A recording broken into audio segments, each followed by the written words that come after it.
Il se passe quelque chose de très grave.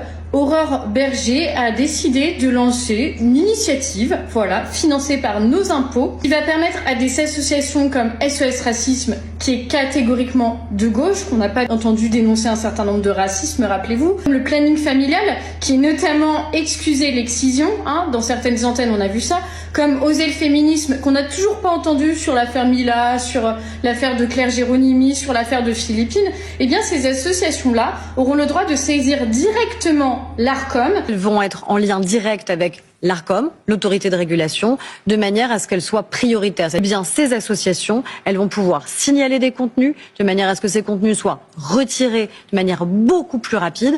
Elles auront un salarié payé par l'État qui aura le droit de saisir et d'avoir un lien direct avec l'Arcom pour signaler tout contenu qu'ils considéreront comme haineux, comme raciste, comme islamophobe. Et tout cela à leur guise. Vous voyez un tout petit peu où on est en train d'aller, c'est de l'autoritarisme pur.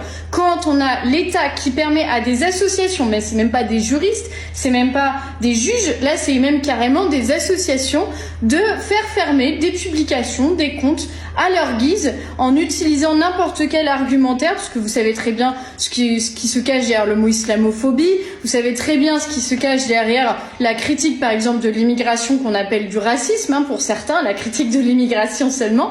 Et ben voilà, donc c'est-à-dire que mon association va peut-être perdre ses réseaux sociaux, votre compte peut perdre ses réseaux sociaux, et tout cela financé par nos impôts. C'est une véritable atteinte à la liberté d'expression que nous fait Madame Berger en plein début de l'été. Ça me fait penser à quand j'ai perdu mon compte qui a été censuré volontairement par Meta et qui finalement nous a été rendu après une grosse pression. Et ben faisons la même chose, mettons la pression à Aurore Berger. Il n'y a dans aucun monde, cela n'est possible que ça arrive ainsi, dans aucun monde, ou alors dans un régime autoritaire, et je ne crois pas qu'on ait envie de ça.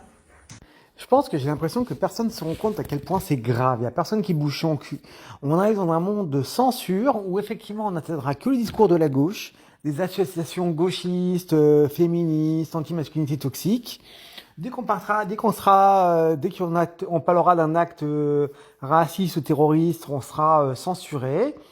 Ce qui veut dire que les associations féministes réelles, telles que effectivement le collectif Némésis par exemple, et bien d'autres, tout comme on a Frontières en parallèle qui se tape un procès, on veut mettre en prison pendant 2 mois le directeur de Frontières. On est dans un monde de censure à un point, mais c'est gravissime ce qui se passe là en fait. Je pense qu'on se rend pas compte. Il y a des chaînes qui ont été supprimées il y a quelque temps. On a certains fous qui disent comment signaler ces news à Arcom. On a du LFI partout. Je sais pas pourquoi on a tout ce pouvoir. On n'a plus le droit de dire que l'islam c'est le mal. On n'a pas le droit de dire que l'immigration c'est mal. Donc ça veut dire que notre compte peut être sanctionné demain. Ça veut dire que les associations réelles peuvent être sanctionnées demain. Comme il y a quelques années, le compte Kalos avait été supprimé. Kalos qui était une compagnie et une entreprise patriote. Donc, il y a une liste longue comme le bras de pouvoir que l'on donne à des associations qui sont totalement subjectives et qui essaient tout simplement de passer les discours actuels. On voit ça que en France. Partout en Europe, on limite l'immigration, on revient en arrière sur l'immigration, sur les migrants, on ne veut plus investir sur les ONG, on ne veut plus donner à SOS Méditerranée ou autres sur le prix de ce genre. Et en France, non, on continue, on poursuit la censure, liberticide au possible. Donc à un moment donné, je ne sais pas dans quel monde on vit, mais là à un moment, on n'est pas loin des moments les plus sombres de notre histoire.